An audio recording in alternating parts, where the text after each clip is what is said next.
ठंड में हरी भरी सब्जियों वाली रसोई। आशा निकिता को अपने साथ जबरदस्ती सब्जी खरीदने के लिए बाजार लेकर आती है, जहां हर तरफ ठंड के सीजन की हरी भरी सब्जी बिक रही थी। सब्जी ले लो, सब्जी ताजी ताजी सब्जी ले लो।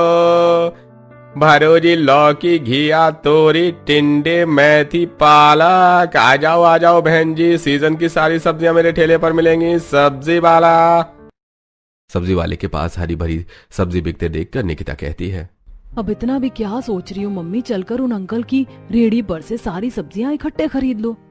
निकिता, इस तरह एक ही जगह से सब्जियां नहीं खरीदनी चाहिए। पहले अच्छी तरीके से सब्जी बाजार घूमकर रेट का पता करके सब्जी लेनी चाहिए। अगर सब्जी मार्केट आने के बाद भी हम महंगी सब्जी खरीद कर ले जाएंगे तो सब्जी मार्केट आने का क्या फायदा है। यही सब्जी है, थोड़ा अंदर चलकर सस्ते रेट में मिल जाएगी।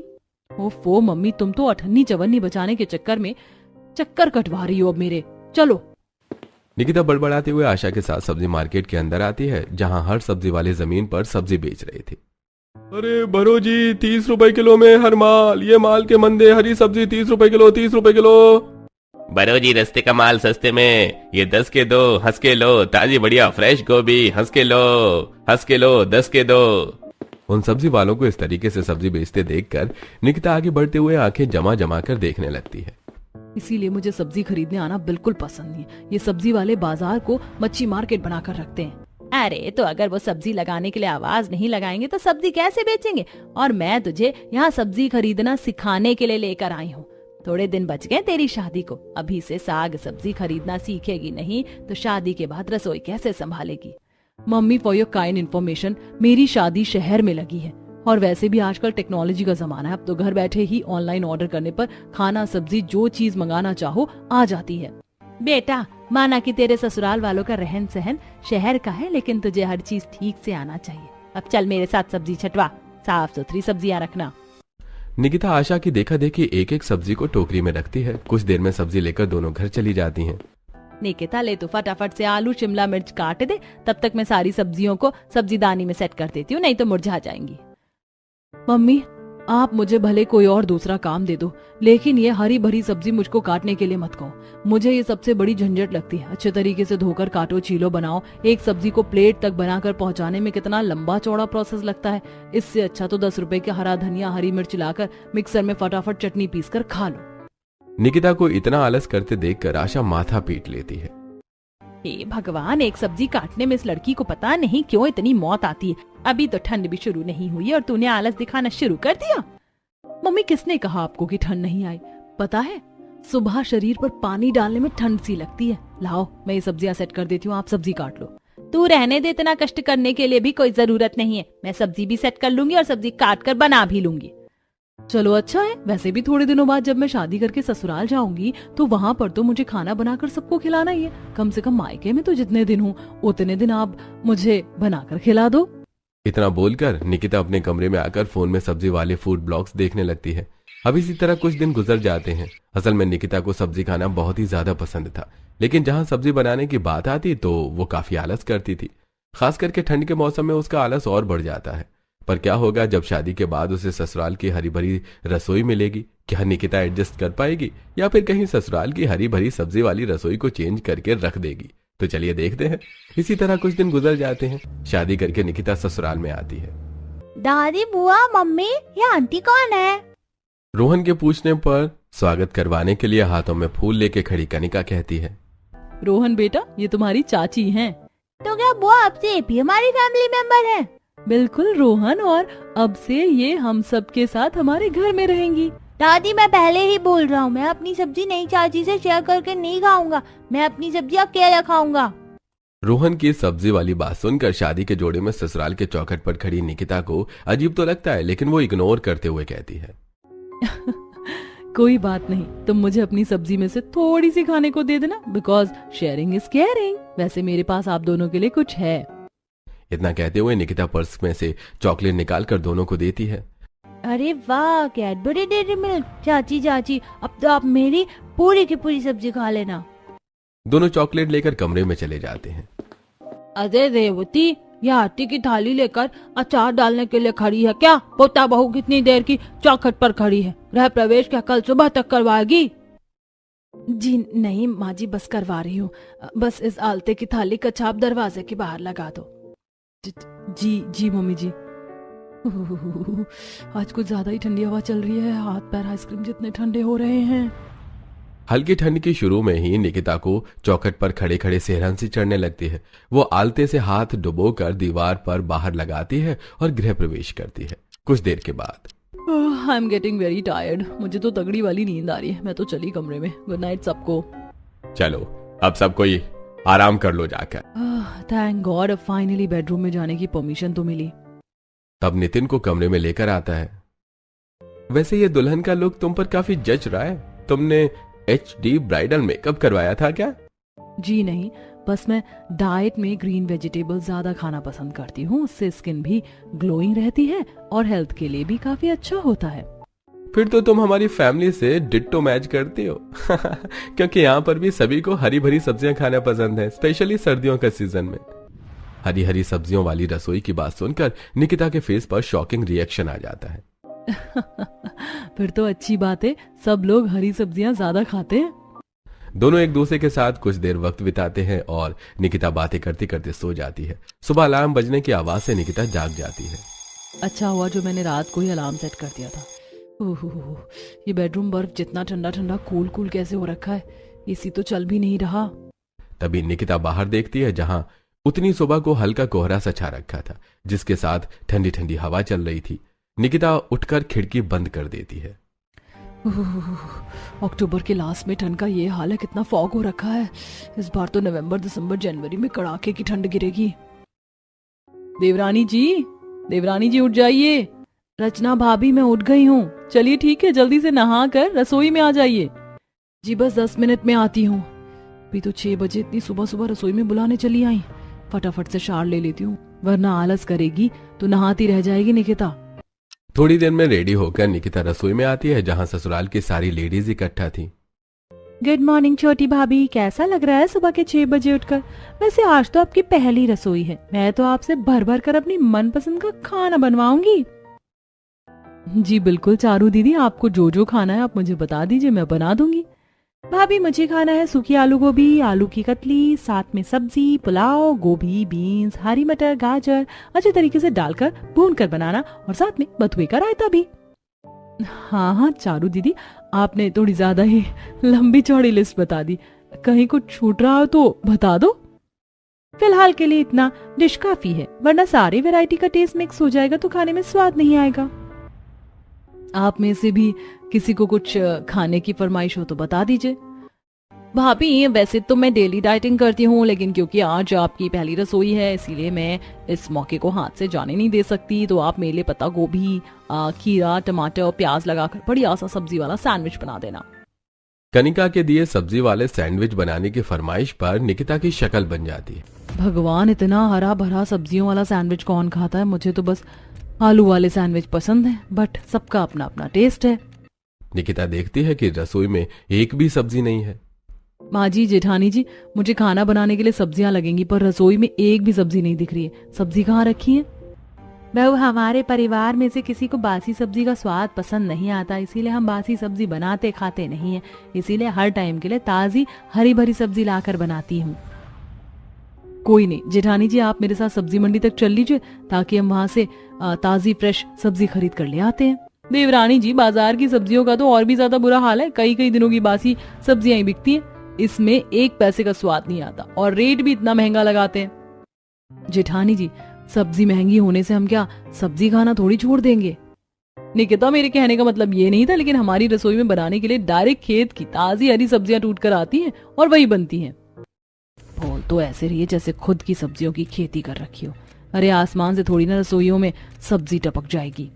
निकिता रसोई में खड़ी खड़ी ऐसा सोच रही होती है कि तभी रेवती कहती है, छोटी बहू, ये सब्जी वाली टोकरी उठा ले और चल मेरे साथ।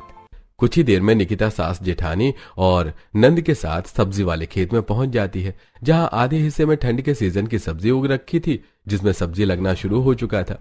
वहीं आधे खेत में साग की बुआई कर रखी होती है। माँ जी देखिए, 1 हफ्ते में ही ये बथुआ बनाने लायक तैयार हो गया है। पता है, इस टाइम सब्जी मार्केट में बथुआ सबसे ज्यादा महंगा बिक रहा है। बहू, अपनी सब्जी की खेती का यही तो फायदा है, खरीदना नहीं पड़ता, बस उगाओ और खाओ। और अब सर्दियां लगने वाली है ना, इसीलिए ठंड के सीजन की सारी सब्जियां महंगे रेट में ही बिकेंगी। अभी सीजन की कच्ची सब्जी पड़ती है ना, इसीलिए। तो निकिता भाभी, कैसी लगी आपको हमारी ऑर्गेनिक सब्जियों की खेती? ये पूरा का पूरा सब्जी का खेत हमारा है। अच्छा, अब मैं समझी, रचना भाभी इसीलिए कह रही थी कि खेत की ताजी सब्जियां टूटकर गिरती हैं।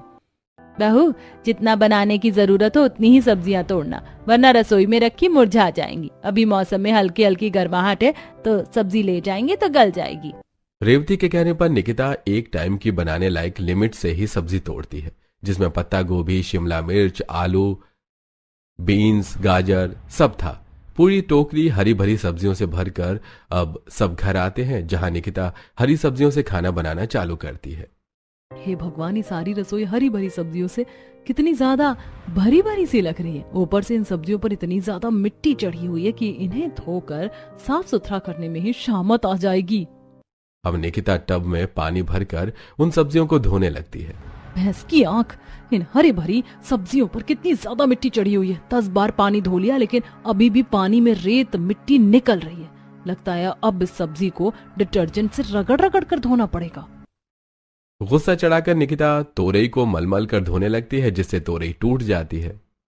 हे भगवान, इन सब्जियों को धोने में ही 1 घंटे से ऊपर लग गया। पता नहीं काटने, छीलने, पकाने में कितना टाइम जाएगा। ऐसा करती हूँ, पहले मोटी मोटी आलू गोभी काट कर छौंक देती हूँ। एक तरफ सब्जी बनती रहेगी, साथ में सब्जी वाला सैंडविच भी तैयार कर लेती हूँ। फिर पूरी चावल बनाना बाकी बच जाएगा। निकिता पीलर से आलू के छिलके उतारती है और सब्जी कटर से गोभी कट करती है और सब्जी बनाने चढ़ाकर अब सब्जी वाले सैंडविच के लिए टमाटर, पत्ता गोभी, प्याज का गोल गोल काट कर सैंडविच रेडी करती है। तभी रोहन रूही रसोई में आते हैं। चाची, आपने वेजिटेबल सैंडविच बनाया, मैं खा लूं? बिल्कुल भी नहीं, तुमने सब्जी वाला सैंडविच बनाने को नहीं बोला था, इसीलिए तुम्हें नहीं मिलेगा। मैं जा रहा हूँ, जाकर मम्मी से बोलूंगा कि चाची ने खाने को सैंडविच नहीं दिया मुझको। रोहन रोते रोते रसोई से जाकर रचना रेवती के आगे रोकर दिखाता है। दादी, दादी नहीं, चाची गंदी है, गंदी गंदी है। उसे हमारे घर से भगा दो, वो मुझको सैंडविच खाने को नहीं देती। ऐसे कैसे नहीं दिया मेरे पोते को सैंडविच? रुक अभी, मैं इसकी खबर लेती हूँ चलकर। माँ जी, आप रहने दीजिए, मैं जाकर देती हूँ रोहन को। रचना रोहन को रसोई में लेके आती है। अरे रोहन बेटा, तुम कहाँ चले गए थे? देखो, मैंने तुम्हारे लिए हेल्दी हेल्दी सब्जी का सैंडविच बनाया, खा लो। मुझको एक नहीं, मुझको 2 सैंडविच खाना है। देखने में तो मैंगो का टिंगू है और एक बार में 2 सैंडविच खाएगा। हाँ हाँ, क्यों नहीं बेटा, खाने के लिए ही तो बनाया सैंडविच, चलो खा लो। रोहन रसोई के स्लैब पर ही खड़े खड़े दोनों सैंडविच खाने लगते हैं और प्याज टमाटर छांट कर अलग निकाल देते हैं। रसोई में गंदगी देखकर निकिता को गुस्सा चढ़ता है। अभी अभी मैंने सब्जी काटकर पूरे स्लैब को चमकाया और इस बच्चे ने प्याज टमाटर फैलाकर काम बढ़ा दिया। किलसते हुए निकिता किचन साफ करके जल्दी से सबके फरमाइश की सब्जियां बनाकर तैयार करती है, जिसकी खुशबू बावर्ची खाने में भर जाती है। हाँ, क्या बात है, मेरी ताजी सब्जियों में कितना बढ़िया टेक्सचर उतरा है और खुशबू भी कितनी अच्छी आ रही। पर जब मम्मी यही सब्जी बाजार से खरीद कर लाती थी तो कितना भी अच्छे तरीके से भूनकर बना लो, खुशबू और स्वाद का तो पता ही नहीं चलता था। निकिता कुछ देर में बनाई हुई सारी हरी भरी सब्जियों को डाइनिंग टेबल पर लगाती है और गर्मा गर्म रोटी चावल के साथ सबको परोस कर खिलाती है, जिसे खाकर सब उंगलियां चाटते रह जाते हैं। वाह भाभी, सूखी आलू गोभी के टेस्ट का तो जवाब ही नहीं, बहुत ही टेस्टी बनाई है आपने। मैं तो 4 चपाती लपेट गई। सचमुच छोटी बहू, सब्जी बहुत स्वादिष्ट बनी है। मुझको तो सबसे मस्त यह आलू गोभी मटर बीन्स डालकर बनाया हुआ पुलाव लग रहा है। सब्जी डालकर पुलाव बनाओ तो खिलकर स्वाद आता है। सभी सदस्यों ने भर भर कर हरी भरी सब्जियां खाई, जिसे लास्ट में निकिता के खाने के लिए बहुत ही थोड़ी सी सब्जी बच पाती है। वैसे देवरानी जी, सब्जी बनाने में तो तुमने मुझे भी फेल करके रख दिया। सारी हरी सब्जी एक से बढ़कर एक स्वादिष्ट बनी थी। चलो अब तुम भी बैठकर खा लो, तो मुझे बुला लेना, साथ मिलकर रसोई बर्तन साफ सुथरा कर लेंगे। जी रचना दीदी। निकिता खाने के लिए कुर्सी पर बैठती है और बाउल में बहुत ही थोड़ी सी सब्जियां लगी देखकर आग बबूला सी हो गई। ये भगवान, कितने भुक्कड़ हपसी लोग हैं। 3-4 किस्म की हरी सब्जी बनाई थी, मैंने सारी हड़प गए। मेरे खाने के लिए चुल्लू भर सब्जी बचाई है। ये तो 1-2 बाइट रोटी से खाने में ही खत्म हो जाएगी। ऊपर से मुझे भूख भी जोर की लग रही है। किसी तरह निकिता उसे थोड़ी सी सब्जी में ही मैनेज करके रोटी से छुआ छुआ कर खाती है, जिससे उसका पेट नहीं बढ़ता। जिसके बाद जेठानी के साथ मिलकर रसोई का काम करती है। देखते ही देखते शाम होने लगती है, जिसके साथ हल्की हल्की ठंडी हवा चलने लगती है। हे भगवान, इस किचन की खिड़की से कितनी ठंडी बर्फ जैसी हवा चल रही है। मेरी तो कुल्फी जम रही है। अभी तो पूरी ठंड पड़ना बाकी है। फटाफट से डिनर बनाकर कंबल में जाकर दुबक जाऊंगी। पर डिनर में किस चीज की सब्जी बनेगी? रसोई में तो एक भी सब्जी नहीं है। रसोई में बनाने वाली सब्जी न देखकर निकिता सीधे अपनी सास के पास हॉल में आती है। मम्मी जी, डिनर में बनाने के लिए रसोई में एक भी सब्जी नहीं। दाल फ्राई और चावल बना दो क्या? पोता बहू, रात के टाइम दाल चावल कौन खाता है? और हमारे घर में किसी भी टाइम बिना हरी सब्जी का खाना नहीं बनता। अरे रेवती, खेत में से ताजी सब्जी तोड़वा कर मंगा ले। जी माँ जी, सुरेंद्र जी और मनोहर खेत पर गए सब्जियां तोड़कर लाने के लिए। इतने में मनोहर हरी पत्तेदार सब्जियां तोड़कर ले आता है। हम हरी पत्तेदार सब्जियां तोड़ कर ले आए हैं। भाग्यवान, इस बार तो हमारे खेत में खूब साग हुआ है। इस बार तो ठंड में खूब साग खाने को मिलेगा। ले बड़ी बहू, इन साग को रसोई में ले जा और आज रात के खाने में छोटी बहू को सरसों का साग और मक्के की रोटी बनाने को कहना, वो भी चूल्हे की। जी पापा जी, शुक्र है इस बार ठंड लगने से पहले मेरी देवरानी आ गई, वरना हर साल की तरह मेरी ये सर्दियां भी ससुराल की हरी भरी सब्जियों में, इन हरी सब्जियों की बलि चढ़ाने में ही निकल जाती। बुदबुदाते हुए रचना हरी हरी सब्जियों की टोकरी को रसोई के अंदर लाकर रख देती है। जेठानी जी, इतना सारा साग किस लिए आया है? किस लिए आया है का क्या मतलब है देवरानी जी? ये सारा का सारा साग बनाने के लिए आया है। चलो अब बिना समय खराब किए फटाफट से साग के पत्ते को अच्छी तरीके से चुन लो और हाँ, बारीक बारीक अच्छे से काटना, तभी पतीले में अच्छे से पकेगा और गलेगा। और प्लस में मक्के की रोटी भी बनाना, वो भी चूल्हे की। रचना बेचारी निकिता के जले पर नमक छिड़ककर रसोई से चली जाती है। निकिता खुंदक में उस हरी पत्तेदार सब्जियों वाली टोकरी को जोर से पटकती है। हे भगवान, इतना सारा साग बनाने में आज तो मेरी रेल बनने वाली है। कहां से कहां मैं हरी भरी सब्जी खाने वाली ससुराल में फंस गई। कोई चारा न सूझने पर निकिता चिढ़ते हुए एक एक साग के पत्ते को चुनती है और सब्जी वाले दराती से काटने लगती है, जिसमें उसकी उंगली कट जाती है। माँ, मेरी उंगली। एक तो ये साग के पत्ते बर्फ के जितने ठंडे हो रखे हैं कि मेरा हाथ जमने को हो रहा है। जैसे ही कुछ देर गुजरती है तो पूरा ससुराल खाने के लिए चिल्लम चिल्ली करता है। पोता बहू, ओ बहू, अरे जल्दी से मुझको खाना लाकर दे दे, मुझको दवाई भी खानी है। जी दादी माँ, बस आई। सबको जल्दी से खाना बनाकर खिलाने में निकिता से मक्के के आटे में ज्यादा पानी डल जाता है। कई भैंस पानी में, इस मक्के के आटे का तो गोंद बन गया। इतने ढीले आटे की रोटी मुझसे चूल्हे पर नहीं बनेगी। बेचारी निकिता सूखा आटा डालकर उस आटे को सेट करती है और रोटी बनाने का चकला बेलन और सूखा आटा लेके आंगन में लाती है, जहां मिट्टी का चूल्हा बना होता है और आसमान से ओस पड़ रही थी। कितनी जोर जोर से हवा चल रही है, पर मेरे महान ससुराल वालों को तो चूल्हे वाली मक्के की रोटी खानी है। चल निकिता, हो जा शुरू। बेचारी किसी तरह जुगाड़ लगाकर चूल्हे की आंच जोड़ती है और मक्के की रोटी बनाती है, जिसमें पहली रोटी खराब बन जाती है। अरे बहू, कहाँ रह गई?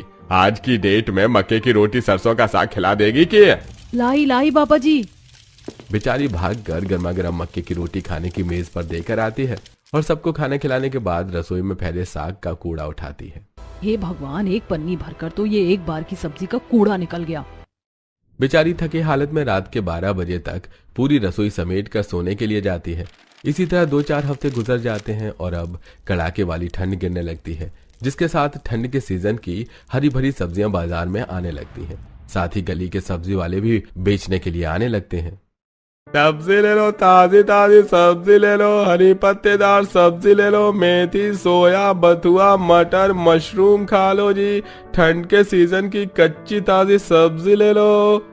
सब्जी वाले की आवाज सुनकर सभी पड़ोसन ठंड में सब्जी लेने के लिए बाहर आ जाती हैं और अरे ओ सब्जी वाले, 1 किलो बथुआ, 1 किलो पालक, आधी किलो मेथी कर दे।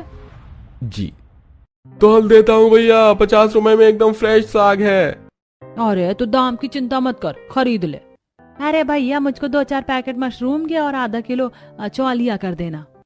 पड़ोसन को घर के बाहर आए सब्जी वाले से इतनी महंगी सब्जी खरीदते देखकर कलावती कचर कचर करने लगती है। हाय हाय, ये सब्जी वाले तो किलो की सब्जी पर 20 से 40 रुपए एक बार में वसूल लेते हैं। अच्छा है, हम तो खुद की सब्जी उगाते हैं और खाते हैं। अरे कलावती माँ जी, आइए ठंड के सीजन की सब्जी खरीद लो। अरे नहीं नहीं विमला, तुम ही खाओ ये रेडी वाली सब्जी, हम तो खुद अपने खेत में उगी हुई सब्जी खाते। वैसे भी इन रेडी वालों की सब्जी बासी मुरझाई होती है, बनाने में अच्छी महक भी नहीं आती। अरे अम्मा जी, तुमको सब्जी नहीं खरीदनी तो मत खरीदो, कम से कम मेरे ग्राहक तो मत तोड़ो। एक तो ना खुद सब्जी लेती हो और ना दूसरे को लेने देती हो। कलावती को सब्जी लेने वाले ग्राहकों को भड़कते देखकर सब्जी वाले की बहसबाजी हो जाती है। माँ जी देखने में तो सब्जी फ्रेश लग रही है, आज के लिए सब्जी इसी से ले लेते हैं। अरे निकिता बहू, जब हमने खुद की सीजन की सारी सब्जी लगा रखी है तो क्यों फालतू के पैसे कटवाना। ये भगवान, कसम से इतनी कंजूसी करते तो मैंने बनिया को भी नहीं देखा। 10 रुपए की सब्जी लेने में भी इनका कलेजा मुंह को आ रहा है। बेचारी निकिता को एक बार फिर से ठंड में सब्जी लेने के लिए खेत में जाना पड़ता है, जहाँ ठंड की वजह से सारी सब्जियों पर सफेद सफेद बर्फ सी जम रखी थी। चारों तरफ कुहासा छाया था, ठंडी ठंडी हवा चल रही थी, जिससे बहू को थरथराहट होने लगती है। आज की ठंड में तो रिकॉर्ड तोड़ दिया है। ऊपर से इतना दूर 2 किलोमीटर चलकर खेत में से ताजी हरी सब्जियां तोड़कर लेकर जाओ। पता नहीं एक दिन की पुरानी सब्जी खा लेंगे तो कौन सी एलर्जी लग जाएगी इनको। अरे अभी तो ठंड का टाइम है, गर्मी का मौसम थोड़ी है जो सब्जियां गल जाएंगी। हरी सब्जी लेने के लिए इतना दूर चलकर ठंड में आने के चलते अक्सर निकिता के पैरों में सूजन भी आ जाया करती और जुकाम लग जाता है, जिससे उस दिन वो पूरे 1 हफ्ते के बनाने के लिए खेत में से हरी भरी सब्जी तोड़कर, जैसे कि धनिया, सोया, मेथी, पालक, बथुआ, टिंडा, खीरे तोड़कर घर ले जाती है, जिससे पूरी रसोई हरी भरी दिखने लगती है। तभी कलावती किचन में आकर एक बार में इतनी सब्जियां देखकर गुस्सा करती है। हाय हाय बहू, तू एक बार में पूरा का पूरा खेत उजाड़ कर ले आई है क्या? अरे केवल बनाने के लिए एक टाइम की सब्जी लेकर आने को कहा था तुझको, बाकी सब्जियों को पेड़ में लगी रहने देती ताकि ताजापन बना रहता। पर दादी माँ, डेली डेली इतनी ठंड में हरी सब्जी तोड़कर लाने में मुझे बहुत ठंड लगती है, इसीलिए मैंने 1 हफ्ते की हरी सब्जी की रसोई में स्टॉक कर दिया है, और ठंड में तो सब्जी फ्रेश रहती है।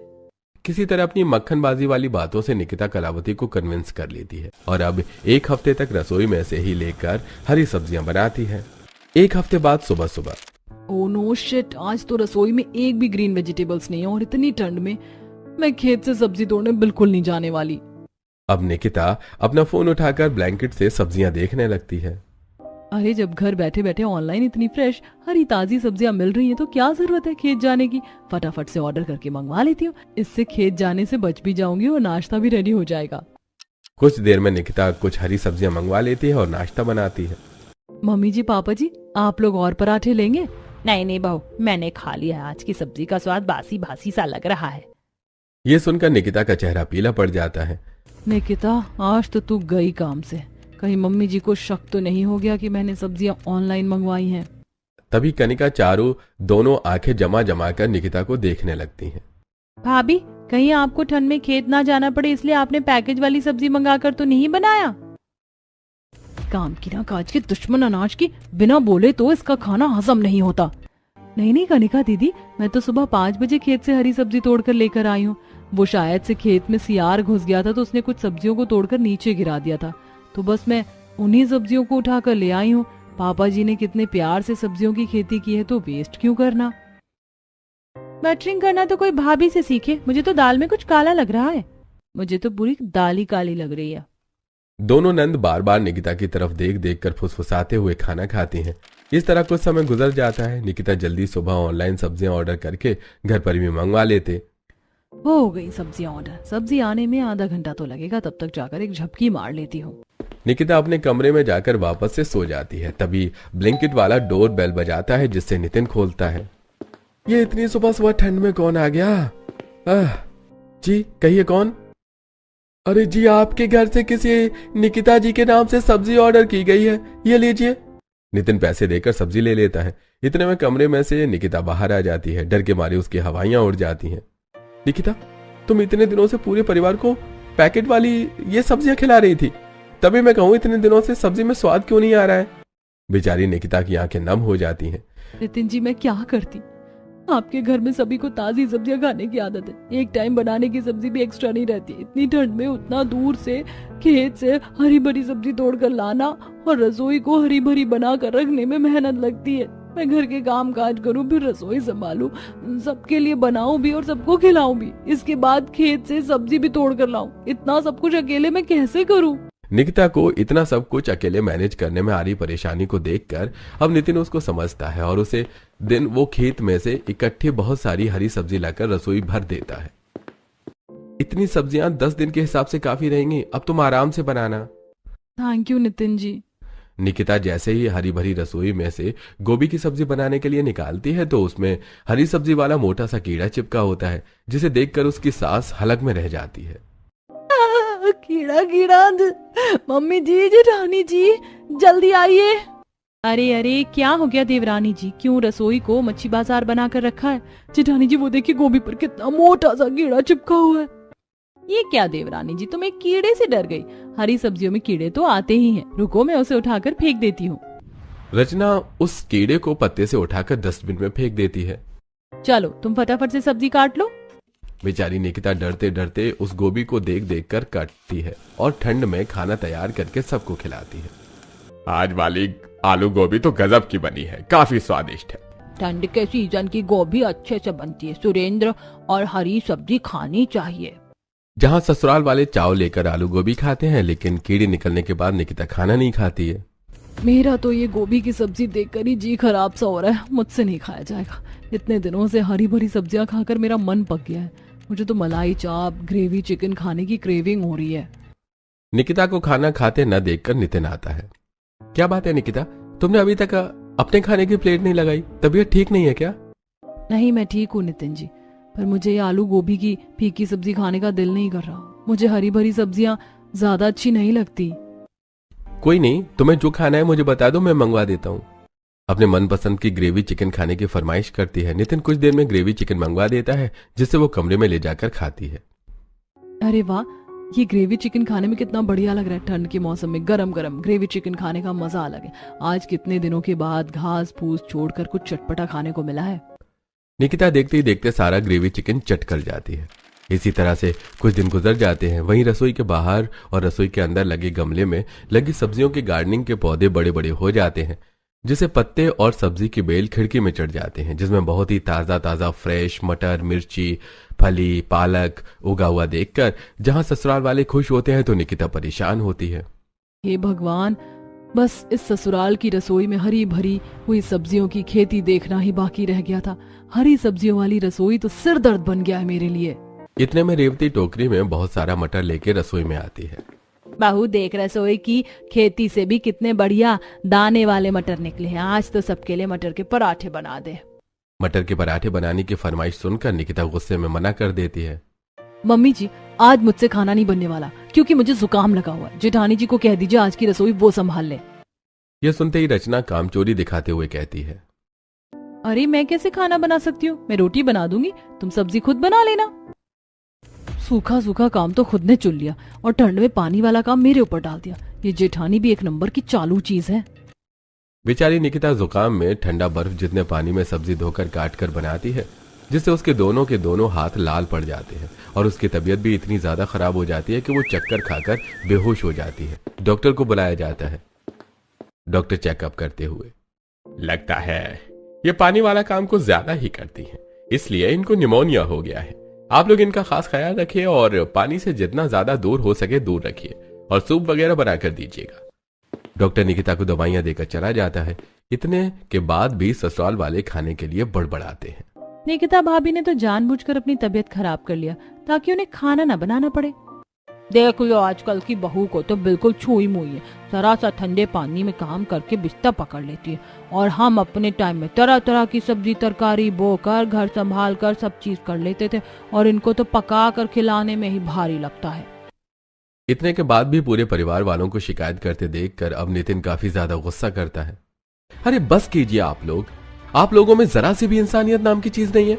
अरे वो बेचारी बिस्तर पर इतनी बीमार हालत में पड़ी है। आप लोगों की ताजी ताजी हरी सब्जी बनाकर खिलाने के चक्कर में ही रोज इतनी ठंड में वो खेत में सब्जी तोड़ कर लाती थी, इसलिए आज बेचारी की ये हालत हो रखी है।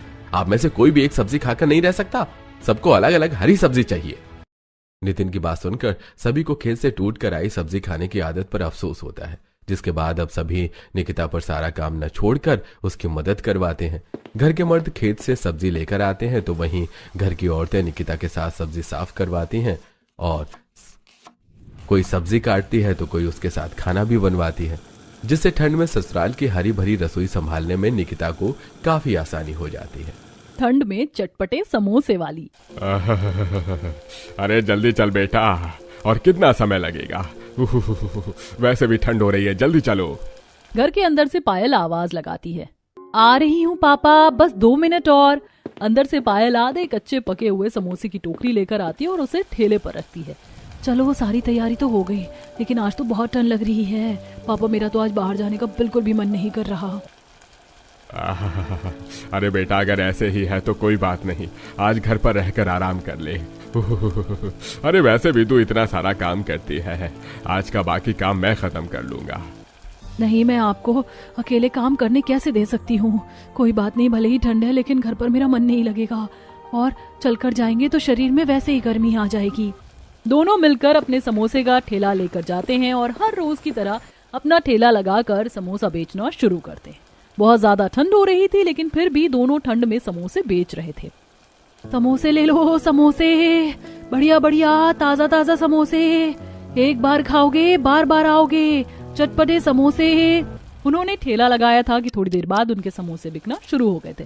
पायल और उसके पिता महेश काफी समय से समोसे का ठेला लगा रहे थे, इसीलिए अब उनका काफी नाम हो गया था और उनके समोसे हर कोई खाना पसंद करता था। इतने स्वादिष्ट समोसे मैंने आज तक कभी नहीं खाए, और सर्दियों में खास आपके समोसे तो मैं जरूर खाता हूँ, और अपने परिवार को भी चाय के साथ ले जाकर समोसे खिलाता हूँ। पायल अपने पिता के साथ समोसे बनाकर बेचा करती थी, इसी से उनकी रोजी रोटी चल रही थी। अब समोसा बेचने का काम बहुत अच्छा चल रहा था और पायल की भी शादी लायक उम्र हो गई थी, इसीलिए महेश अपनी बेटी के लिए एक अच्छा लड़का ढूंढ रहा था। तभी उसके पास एक रोहन नाम के लड़के का रिश्ता आता है और जी हमें तो रिश्ता पसंद है, हमें आपकी बेटी बहुत पसंद है, बहुत ही संस्कारी लड़की है। जी बिल्कुल, हमने अपनी बेटी को भरपूर संस्कार दिए हैं। तो फिर ठीक है, हमारी तरफ से रिश्ता पक्का समझिए। अरे जी, हमें भी लड़का पसंद है, हमारी तरफ से भी रिश्ता पक्का समझिए। इस तरह पायल और रोहन का रिश्ता हो जाता है और थोड़े ही समय बाद उन दोनों की शादी भी हो जाती है। शादी के बाद पायल अपने ससुराल में आती है और उसके ससुराल में सास ससुर, छोटी नंद जो 12वीं कक्षा में थी और एक देवर जो कॉलेज के पहले सेमेस्टर में था। उसका पति रोहन एक सेठ के यहाँ दुकान पर काम करता था। पायल ने पहली रसोई में सभी के लिए सर्दी में सरसों का साग, रोटी और गाजर का हलवा बनाया था। खाना तो वाकई बहुत स्वादिष्ट बनाया है बहू तूने, सच में हमें तो साक्षात अन्नपूर्णा मिल गई हमारे घर में। और गाजर का हलवा तो बहुत स्वादिष्ट बना है, मजा ही आ गया। सर्दियों में गाजर का हलवा खाने का तो मजा ही अलग है। हाँ भाभी, सच में बहुत अच्छा खाना बनाया आपने, एकदम लजीज। सभी खाने की बहुत तारीफ करते हैं और उसके बाद खाना खाकर शांति बाहर अपनी सहेलियों के साथ जाकर बैठ जाती है। वहीं दूसरी तरफ रिया स्कूल में और यश अपने कॉलेज में चला जाता है। तब पायल बाहर ठंड में आंगन में बर्तन धो रही थी। हुई माँ, कितनी ज्यादा ठंड है, इस कपकपाती ठंड में ठंडे पानी से बर्तन धोने में तो बड़ी मुसीबत होती है। तो रोहन उसके पास आता है। बहुत तेज हवा चल रही है, तुम्हें बर्तन धोने में प्रॉब्लम हो रही है ना, क्या मैं तुम्हारी मदद कर दूं? अरे नहीं नहीं, कैसी बातें कर रहे हैं आप, मैं हूं ना, मैं खुद सारा काम कर लूंगी। अच्छा देखो, मैं तुम्हारे लिए सुंदर चूड़ी लेकर आया हूँ, कैसी है? अरे वाह, ये तो सच में बहुत सुंदर है। चूड़ी देखकर पायल खुश हो जाती है। माफ करना, अभी हमारे घर के हालात कुछ ऐसे ही चल रहे हैं, मैं ज्यादा कुछ नहीं कर सकता, इसलिए मैं सिर्फ तुम्हारे लिए चूड़ी लेकर आया हूँ। अरे आप कैसी बातें कर रहे हैं, चूड़ी तो मुझे सबसे ज्यादा पसंद है। बचपन से ही मुझे चूड़ी पहनने का बहुत शौक है और मुझे ये बहुत अच्छी लगी। और नई चूड़ी पहनकर खनखनाते हुए पायल कहती है, देखो कितनी प्यारी लग रही हैं। हाँ, तुम्हारी कलाई पर। इस तरह पायल का अपने ससुराल में स्वागत होता है और वो भी अपने जीवन में खुशहाल जिंदगी जी रहे थे। रोहन ही पूरे परिवार का इकलौता करता धरता था। इस तरह दिन गुजर रहे थे और कुछ समय बाद पायल भी गर्भवती हो जाती है। अरे वाह, ये तो बहुत अच्छी बात है, हमारे घर में एक नन्हा मेहमान आने वाला है, मुझे तो बहुत खुशी हो रही है। मैं चाचा बनने वाला हूँ, मुझसे तो अब और इंतजार ही नहीं हो रहा है। हाँ, और मैं बुआ बनूंगी, देखना मैं इस दुनिया की सबसे अच्छी बुआ बनने वाली हूँ। मुझे भी बहुत खुशी हो रही है, मुझे तो यकीन ही नहीं हो रहा है ऐसा कुछ भी हो रहा है। अजीब, बिल्कुल हो रहा है, भगवान ने हमारी झोली खुशियों से भर दी है। समय गुजरता और समय के साथ अब परिवार वाले पायल का ज्यादा ध्यान रखने लगे थे। अरे बेटा, तू बाल्टी उठाकर कहाँ जा रही है, तुझे इतना हैवी काम नहीं करना, चल उसे वहीं रख दे। कोई बात नहीं मम्मी जी, मैं कर लूंगी। नहीं, मैंने तुझे कहा है ना, मैं कर दूंगी, तुझे कुछ नहीं करना है, चल शांति से बैठ जा, आराम कर। हाँ नहीं तो कोई बात नहीं भाभी, मैं कर देती हूँ, क्या हो गया। इस तरह पायल के ससुराल वाले हर चीज में उसका सपोर्ट किया करते थे। अब कोई भी उसे ज्यादा काम करने नहीं देता था और खुद सब काम करते थे। अगले साल की सर्दियों तक पायल को बच्ची हो जाती और घर में हर कोई खुश था। इस तरह समय गुजर रहा था और पूरे 2 साल बाद। अरे मेरी नन्ही परी कहाँ जा रही है? जब से चलना सीखा है तब से एक जगह रुकती ही नहीं है। सच में आजकल बहुत शरारती होने लगी है और हम इतने बड़े हो गए हैं, हमें तो इतनी सर्दी लग रही है, लेकिन हर बार टोपा उतार कर फेंक देती है महारानी। अब दोबारा पहनाना होगा इसे। वहीं पास में पायल सबके लिए चूल्हे पर खाना बना रही थी। कितना भी पहना लो पर जिद्दी है, मानती ही नहीं। तभी रोहन भी काम से घर वापस आ जाता है और थोड़ी देर बाद जब सब खाना खाने बैठते हैं। क्या बात है भाभी, आपने इतनी पतली दाल क्यों बनाई है आज? खाने में सब्जी नहीं है, दाल के साथ खाना खाने में मजा ही नहीं आएगा। नहीं देवर जी, दरअसल घर में दाल भी खत्म हो गई और सब्जी भी नहीं है। राशन खत्म हो गया है पूरा लगभग, आटा भी सिर्फ 2 दिन का ही बचा है। अच्छा कोई बात नहीं भाभी, हम कल ले आएंगे राशन। ये बात सुनकर रोहन के चेहरे पर चिंता अलग से झलकने लगती है, जिसे देख शांति पूछती है, क्या बात है बेटा, आजकल तू कुछ बुझा बुझा रहने लगा है। तू ठीक से आज खाना भी नहीं खा रहा है और परेशान लग रहा है, कुछ बात है क्या? नहीं माँ, कोई बात नहीं है, सब ठीक है। अच्छा ठीक है, लेकिन अगर बेटा कोई बात हो ना तो हमें तो बता दियो। हाँ भैया, अगर कोई भी परेशानी है तो आप हमें बता सकते हैं। नहीं यश, कोई परेशानी नहीं है, अभी हम सब खाना खा लेते हैं। सभी खाना खाते हैं और खाना खाकर सब सो जाते हैं। जब पायल रात को बाहर ठंडे पानी में आंगन में बर्तन धो रही थी। बहुत ठंड है। अंदर से रोहन आता है और पायल की बर्तन धोने में मदद करता है। मैंने आपसे कितनी बार कहा, इस तरह बर्तन धोने में मेरी मदद मत किया करो। इतनी ठंड में तुम अकेले यहाँ बर्तन धो रही हो, इतनी तेज हवा चल रही है। मैं मदद करूंगा तो काम जल्दी हो जाएगा, फिर तुम भी आराम से रजाई में लेटकर सो जाना। हाँ बीना, अगर कोई देखेगा तो क्या सोचेगा? अरे तो जिसे देखना है देखने दो, जिसे जो सोचना है सोचने दो। अपनी पत्नी के साथ मिलकर बर्तन धो रहा हूँ, किसी और की पत्नी के साथ थोड़े ना हूँ। अच्छा बाबा, आपसे तो बातों में कोई नहीं जीत सकता। बर्तन साफ करने के बाद दोनों बाहर दहलीज पर बैठ जाते हैं और खुले आसमान को देखकर बात करते हैं। अच्छा, अब मुझे बताइए क्या परेशानी है? बस वही, पूरी तनख्वाह ब्याज भरने में चली जाती है। अब आगे यश और रिया दोनों की ही फीस भरनी है। समझ ही नहीं आ रहा सब कैसे होगा। आखिर लाला भी मुझे और कितने पैसे उधार देगा? उधार बढ़ता ही जा रहा है और उसके साथ ब्याज भी। इस बार तो राशन लाने तक के पैसे नहीं बचे हैं मेरे पास। कुछ तो हमें जरूर करना होगा, वरना यश और रिया की पढ़ाई रुक जाएगी। आखिर हम अब इतनी जल्दी पैसों का इंतजाम कहाँ से करेंगे? वही तो कुछ समझ में ही नहीं आ रहा है। अभी तो रिया की पूरे 3 साल की पढ़ाई बची है और यश के भी कम से कम 1.5 साल बचे हैं। तब तक तो पता नहीं कितना कर्जा हो जाएगा। यहाँ तो हमारे साथ वही बात हो रही है, आमदनी अठन्नी खर्चा रुपया। सब मेरी ही गलती है। मैं अपने परिवार के लिए कुछ नहीं कर पा रहा। मेरे पास कोई अच्छी नौकरी नहीं, इसलिए ऐसा हो रहा है। अरे इसमें भला आपकी क्या गलती है? आप खुद को दोष क्यों दे रहे हैं? आपकी कोई गलती नहीं है। आप अपनी तरफ से पूरी मेहनत और कोशिश कर रहे हैं। चिंता मत कीजिए, कोई ना कोई अच्छा रास्ता जरूर निकलेगा। वहीं पीछे यश खड़ा उन दोनों की ये सारी बात सुन लेता है और उन दोनों के अंदर जाने से पहले चुपचाप जाकर लेट जाता है। रोहन और पायल भी बिस्तर पर जाकर सो जाते हैं। अगले दिन सुबह रिया कॉलेज चली जाती है, लेकिन यश नहीं जाता। तब अरे यश, तुम आज कॉलेज क्यों नहीं जा रहे हो? भैया मुझे कॉलेज नहीं जाना है। मुझे पता है कि घर के हालात ठीक नहीं है, इसलिए मैं आज आपके साथ काम पर जाऊंगा। आप मुझे भी कहीं काम दिलवा दीजिए। अरे नहीं पगले, तू ऐसी कैसी बातें कर रहा है? तुझे कहीं काम पर जाने की जरूरत नहीं है। तू चुपचाप अपनी पढ़ाई पर ध्यान दे। नहीं भैया, मैं अब इस तरह और घर के हालातों को नजरअंदाज करके अपनी पढ़ाई को आगे नहीं जारी कर सकता। आप अकेले कितना कुछ संभालोगे? मैं आपकी मदद करना चाहता हूँ। रोहन के बहुत समझाने के बाद भी जब यश नहीं मानता तब पायल कहती है, यश तुम्हें कॉलेज जाना ही होगा। तुमसे थोड़े से समय की वजह से अपनी पढ़ाई बर्बाद नहीं कर सकते। तुम्हारे भैया की सारी मेहनत खराब हो जाएगी। बीमारी के चलते पिताजी के जाने के बाद पूरे घर की जिम्मेदारी इनके कंधों पर आ गई थी, इसीलिए इनको बीच में पढ़ाई छोड़नी पड़ी और सब देखना पड़ा। इन्होंने तुम्हें यहाँ तक पढ़ाने के लिए बहुत मेहनत करी है। अगर आज तुमने अपनी पढ़ाई बीच में आधी छोड़ दी तो इनके सपने भी टूट जाएंगे। लेकिन भाभी, घर के हालात बिल्कुल ठीक नहीं चल रहे हैं और ऐसे हालात में भैया को मुसीबत में अकेला नहीं छोड़ सकता। नहीं यश, सिर्फ 2 साल की मेहनत और है। तुम अपनी पढ़ाई पर अच्छे से ध्यान दो और जब तुम्हारी पढ़ाई पूरी हो जाएगी तब तुम अच्छी नौकरी करके अपने भैया की मदद कर सकते हो। हाँ यश, तुम्हारी भाभी बिल्कुल सही कह रही है। तुम तो जानते हो मेरा सपना पढ़ लिख कर बहुत कुछ करने का। मैं अपना सपना पूरा नहीं कर पाया तो क्या हुआ? मैं तुम्हारे जरिए अपना सपना पूरा करना चाहता हूँ। तुम चिंता मत करो, मैं सब संभाल लूंगा। हर मिडिल क्लास फैमिली की यही समस्या होती है कि उन्हें अपने सारे खर्चे चलाना बहुत मुश्किल हो जाता है। यहाँ भी कुछ ऐसा ही था और अपने भैया भाभी की बात मानकर यश कॉलेज चला जाता है। तब मेरे पास एक आइडिया है। शादी से पहले मैं अपने पापा के साथ समोसे बेचने का काम करती थी। क्यों ना मैं फिर से समोसे बेचना शुरू कर दूं। एक बार खाने का काम चल जाएगा तो हमें इसमें बहुत मुनाफा होने वाला है। लेकिन पायल, तुम्हारे ऊपर पिंकी की भी जिम्मेदारी है। वो अभी छोटी बच्ची है, तुम उसे छोड़कर बाहर जाकर काम करोगी तो वो कैसे रह पाएगी? मैं पिंकी को भी संभाल लूंगी, उसे अपने साथ ले जाऊंगी या कुछ भी करूंगी, बस आप मेरा एक बार ये काम करवा दीजिए। अरे बेटा, अगर बहू का इतना मन है तो उसका साथ दे, क्या पता सब ठीक हो जाए। तेरा भी बोझ जरा कम होगा और तुम दोनों घर की ओर। पिंकी की जिम्मेदारी के बारे में मत सोचो, सब मैं संभाल लूंगी। इस तरह पायल समोसे बेचने का काम शुरू करती है और वो सारा सामान बाजार से खरीद कर लाती है। भैया, ये सेकेंड हैंड ठेला चाहिए मुझे और थोड़े बर्तन भी, क्या मिल जाएगा?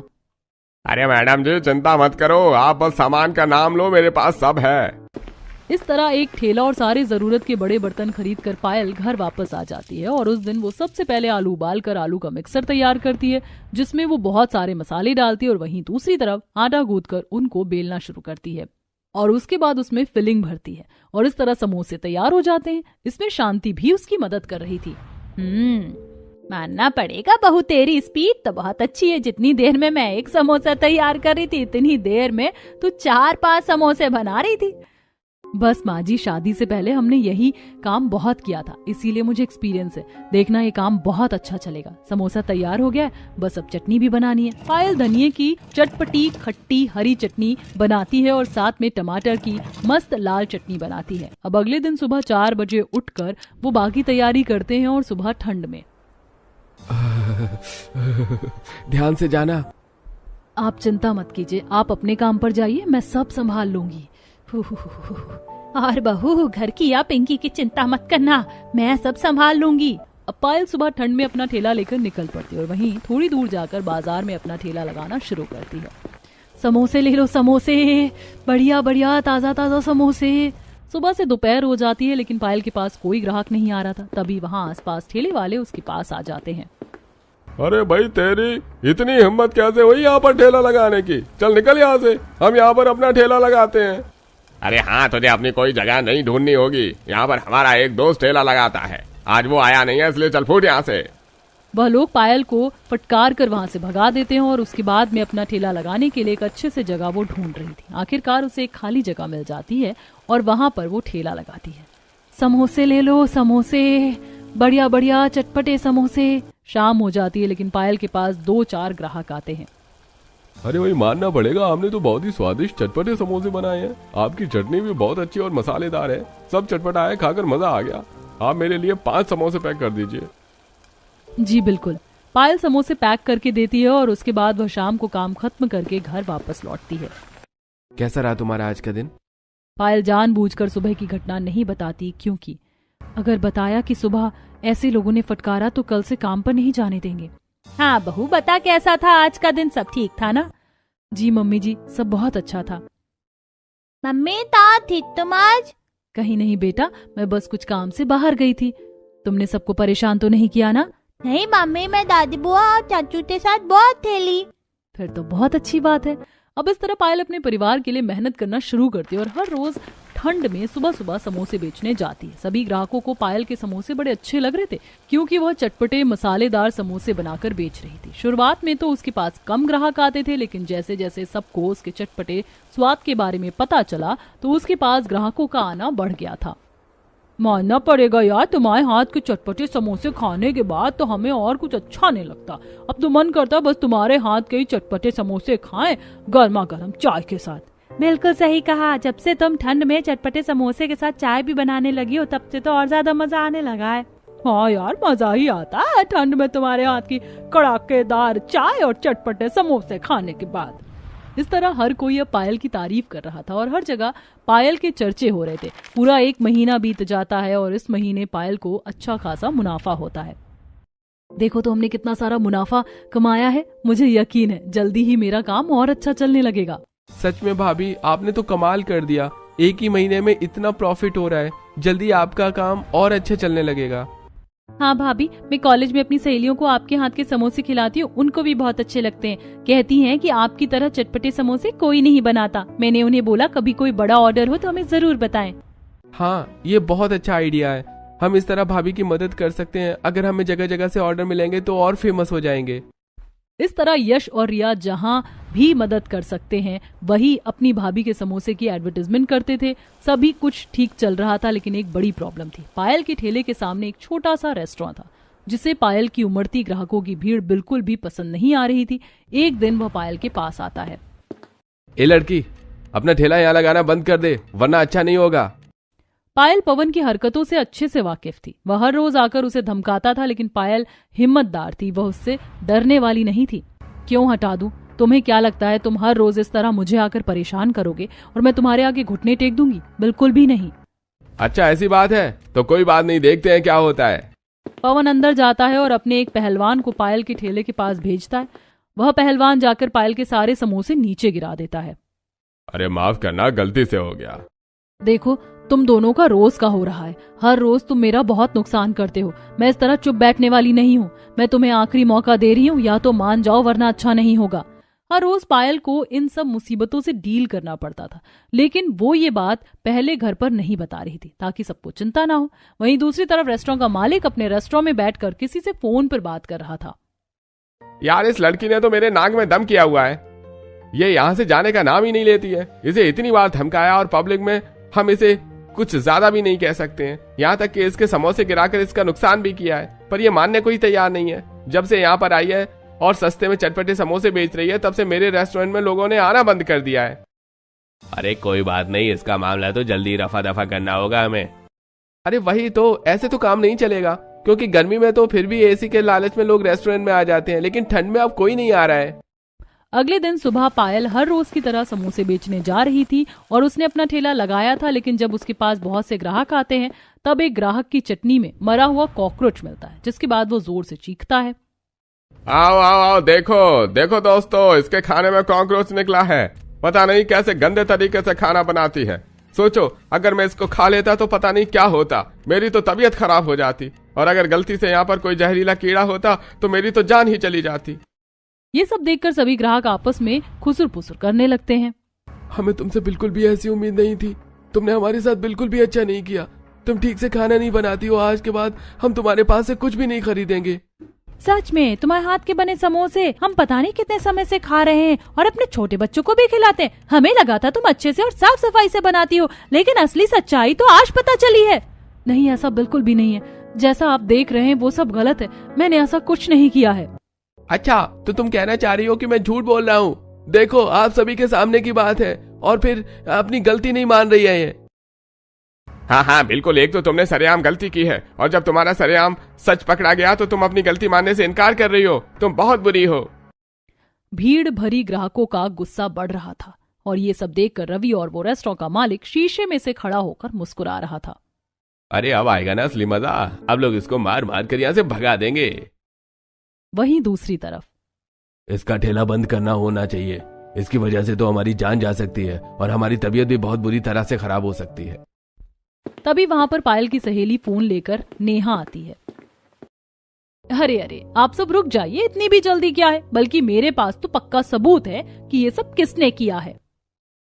क्या कहना चाहती हो कि किसने किया है? साफ पता है, जिसका ठेला है उसी ने किया है। नहीं, ऐसा नहीं है। जैसा हम सोचते हैं हमेशा वैसा नहीं होता। कई बार हम खुली आंखों से भी सच नहीं देख पाते। तो आइए आपको मैं असलियत दिखाती हूँ। दरअसल कोई था जो अक्सर पायल को परेशान कर रहा था, इसीलिए हमने इसके ठेले में 2 दिन पहले ही एक छोटा सा कैमरा इंस्टॉल किया था। कैमरे में देखते हैं कि ये सब किसने किया। नेहा वहां मौजूद सभी ग्राहकों को वो वीडियो दिखाती है। उस वीडियो में साफ नजर आ रहा था कि पायल थोड़ी देर के लिए कहीं जाती है और उसके पीछे से ठेले पर रेस्टोरेंट का मालिक पवन और वो व्यक्ति जो पायल के ऊपर इल्जाम लगा रहा था रवि, दोनों वहां आते हैं। अब आएगा मजा। इसे असली मजा तो हम आज चखाएंगे। उन दोनों ने जानबूझकर एक मरा हुआ कॉकरोच चटनी में मिला दिया था। अरे हमने कॉकरोच तो मिला दिया है, अब बाकी हंगामा मैं करूंगा। देखना, आज तो भीड़ से मार मार कर यहाँ से भगाएगी। फिर हमारा काम आसान हो जाएगा और वापस हमारे रेस्टोरेंट में लोग आने लगेंगे। ये सब देखकर ग्राहकों को बड़ा गुस्सा आता है। तो देखा, हो गया ना, दूध का दूध और पानी का पानी। हम यहाँ किसी और का गुनहगार समझ रहे थे, लेकिन असली गुनहगार तो कोई और ही निकला। जैसे ही भीड़ रवि को मारने के लिए देखती है, तब तक रवि पहले ही भागकर रेस्टोरेंट के अंदर जाकर छुप गया था और उन्होंने दरवाजा बंद कर लिया था। पवन और रवि की हालत खराब हो गई। उस दिन के बाद से पवन का रेस्टोरेंट बंद हो गया, क्योंकि इस हरकत के बाद उसकी मार्केट में वैल्यू 0 हो गई थी। एक दिन पायल के घर, उसने हमारी बहू के साथ ऐसा किया, इसीलिए उसे उसके किए की सजा मिली। सच में उन्होंने अपने पैर पर खुद ही कुल्हाड़ी मार ली। तुमने मेरी बहुत मदद करी। अगर तुम नहीं होती तो मैं पता नहीं क्या करती। तुमने ही मुझे कैमरा फिट करने का आइडिया दिया था। शुक्र है मैंने तुमसे पहले शेयर कर लिया। हाँ, लेकिन पायल तुम कोई भी समस्या होती है तो हमें नहीं बताती, ताकि हमें चिंता ना हो। लेकिन ये बहुत गलत बात है। अगर तुमने आगे से ऐसा किया तो मैं तुम्हें काम करने नहीं दूंगा। अच्छा बाबा, ठीक है, माफ कर दीजिए, आगे से नहीं होगा। हाँ भाभी, बिल्कुल। अगर कोई बात होती है तो आपको हमें बताना चाहिए, ताकि हम आपकी मदद कर सके। अब से शाम को ठेले पर हम आपकी मदद जरूर करेंगे। उस दिन के बाद से शाम को पायल की मदद करने यश और नेहा उसके ठेले पर जाते थे। अब पायल को बहुत अच्छा खासा मुनाफा हो रहा था, इसीलिए वो एक बड़ी सी दुकान किराए पर लेती है और उसी के अंदर एक छोटा सा रेस्टोरेंट बना देती है। अब वह समोसे के साथ और भी बहुत सारी चीज बेचना शुरू करती है। संडे को, आज भी तुम्हारे रेस्टोरेंट में बहुत ज्यादा भीड़ है। हाँ भैया भाभी, सभी को भाभी के हाथ का खाना ही इतना अच्छा लगता है। बस क्या करें, अब तो भाभी पूरा मेन्यू सेट करने वाली हैं। मुझे खुशी है कि तुम इतनी सक्सेसफुल हो रही हो। मेरे पास भी आपके लिए एक सरप्राइज है। कैसा सरप्राइज? मैंने आपका एडमिशन कॉलेज में करवा दिया है। आपका सपना था पढ़ने का और कुछ और करने का, तो अब आपकी बारी है अपना सपना पूरा करने की। नहीं पायल, तुम कैसी बात कर रही हो? अब भला मैं इस उम्र में कैसे पढ़ सकता हूँ? अब तो पिंकी भी बड़ी हो गई, उसका अच्छे स्कूल में दाखिला करवाना है। मैं नहीं कर सकता। क्यों नहीं कर सकते? पढ़ाई की कोई उम्र नहीं होती। हम दोनों की इनकम मिलाकर कर्ज उतर चुका है। यश की फाइनल एग्जाम है, उसकी पढ़ाई 3 महीने बाद कंप्लीट हो जाएगी और पिंकी का अच्छे स्कूल में दाखिला करवा दिया है मैंने। आप चिंता मत कीजिए, सब हो जाएगा। नहीं पायल, मैं ऐसा नहीं कर सकता। घर में बहुत खर्चे हैं, ऐसे सब कैसे हो पाएगा? तुम अकेले सब कैसे संभालोगी? मैं अकेली कहाँ हूँ, आप सब हर शाम मेरी मदद करते हो। शाम को ही काम ज्यादा होता है। हाँ भैया, और 3 महीने बाद तो मैं बिल्कुल फ्री हूँ, तो आप चिंता मत करो। मैं और भाभी मिलकर सब कर लेंगे। एक समय पर अपने सपनों को अधूरा छोड़कर हमारे सपने पूरे किए। अब हमारी बारी है आपको सपोर्ट करने की। अब आप अपने सपने पूरे करो। आपको कॉलेज बीच में छोड़ना पड़ा था, अब आपकी बारी है कुछ कर दिखाने की। इस तरह पायल अपने पति का भी कॉलेज में दाखिला कराकर उसके आगे की पढ़ाई पूरी करवाती है। और अब कुछ साल बाद यश की भी बहुत अच्छी नौकरी लग गई थी। वहीं दूसरी तरफ रिया ने भी अपना फैशन डिजाइनिंग का सपना पूरा कर लिया था और रोहन की भी पढ़ाई होने के बाद उसे एक अच्छी कंपनी में जॉब मिल गई थी। देखो पायल, आखिरकार मुझे मेरी ड्रीम जॉब मिल ही गई। मुझे बहुत खुशी है कि आपका सपना पूरा हो गया। हाँ भैया, आज हम सब इतने सक्सेसफुल हुए हैं सिर्फ और सिर्फ भाभी की वजह से। उन्होंने हमारे सपनों को उड़ान दी। सच में भाभी ने हमेशा हमें सपोर्ट किया और कभी हार नहीं मानने दी। मेरे असाइनमेंट से लेकर पता नहीं कितनी चीजों में मदद की। थैंक यू भाभी। हाँ पायल, आज हमारे परिवार के जो हालात हैं उन सब का श्रेय तुम्हें जाता है। हाँ बिल्कुल, मेरी बहू है ही इतनी प्यारी। अरे बस कीजिए, और कितनी तारीफ करेंगे आप मेरी। आप सभी के सपोर्ट से तो मैं सब कर पाई हूँ। इसी बात पर चलो सब पार्टी करने चलते हैं। पार्टी किस खुशी में मम्मी? एक तो आज तुमने क्लास में टॉप किया है इसलिए, और आज तुम्हारे पापा की भी बहुत अच्छी नौकरी लगी है। ये फिर तो हम बहुत मजे करेंगे। इस तरह पायल ने चटपटे समोसे बेचकर अपने परिवार वालों की आगे पढ़ाई पूरी करवाने में मदद की। उसने यहाँ तक अपने पति को भी पढ़ाया और उसका भी सपना पूरा करने में सहयोग